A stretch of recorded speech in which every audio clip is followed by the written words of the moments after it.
चले जब रहिया में दल कोता झूला में से दूर की ओर फल कोता चले जब रहिया में दल कोता झूला में से दूर की ओर फल कोता भइल बा पियर सिरी फल दुनो पाकी भइल बा पियर सिरी फल दुनो पाकी। कौन कहला सरे? ना होई हाँ तो कान खोल के सुन ले, जिन कुछ कहले नु तो हमरा से बाहर केहू ना होई। जेता के ताके रे है पड़ता के छोड़ब न हमया पकड़मया जब करबा के जेता के ताके रे है पड़ता के छोड़ब न हमया पकड़मया जब करबा के। अरे हे बाबू कौन सा टराती है तू ओकरा का फेरा में बड़ा तरह से कुछ होई अभी मैडम का आवाज कर जाई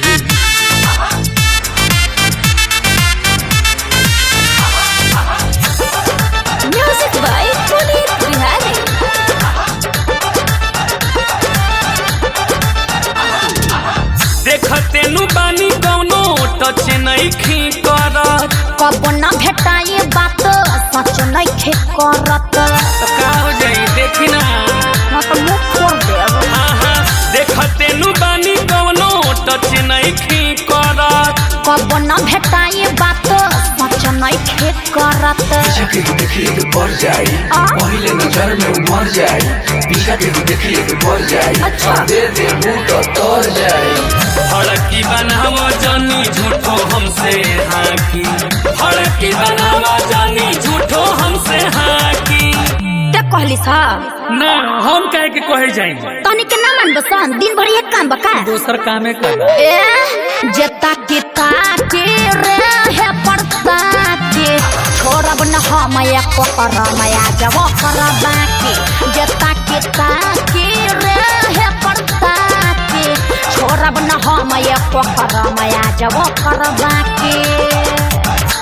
जब करबा के God Entertainment presents जब करबा के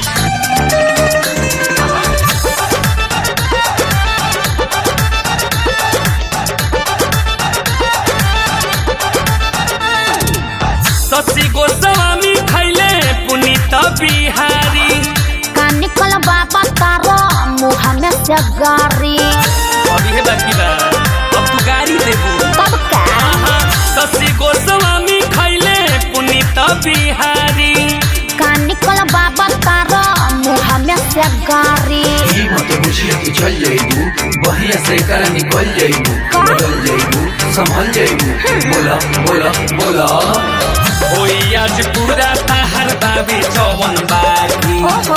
होई आज पूरा ताहर बाबे जवन बाकी। तानी के ना मन बस ये जैसे भगवत सकिना रे हमनी के क्या कर दिन से तारा दिन भर ही करे के बा तू कर आना तो देख के करवाव जेता के ताके रे है पड़ता के छोड़ब न हमया पकड़मया जब करबा के जेता के ताके रे है पड़ता के छोड़ब न हमया पकड़मया जब करबा के। बुझल बेटा?